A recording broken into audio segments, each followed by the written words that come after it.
Half table spoon పసుపు వేసుకొని, water వేసుకొని 5-6 విజిల్స్ వచ్చేంత వరకు ఉడికించాలండి. ఉడికిన గింజల్ని పొట్టు తీసేసి చిన్న చిన్న పీసులుగా కట్ చేసుకోవాలి.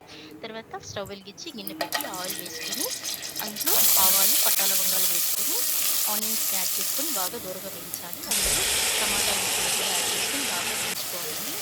వేగిన తర్వాత అల్లం వెల్లుల్లి పేస్ట్‌ని కూడా 1 టేబుల్ స్పూన్ యాడ్ చేసుకొని బాగా వేయించాలి. అందులో తగినంత కారం, తగినంత ఉప్పు వేసుకొని, ఇంతకుముందు కట్ చేసిన పనస విత్తనాలను కూడా యాడ్ చేసుకొని బాగా కలుపుకొని, తగినన్ని వాటర్ పోసుకొని ఉడికించాలండి.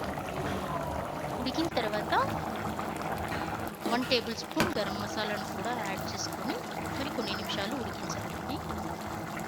తర్వాత కొత్తిమీరతో గార్నిష్ చేసుకుంటే ఎంతో టేస్టీగా ఉండే పనస విత్తనాల కర్రీ రెడీ అండి.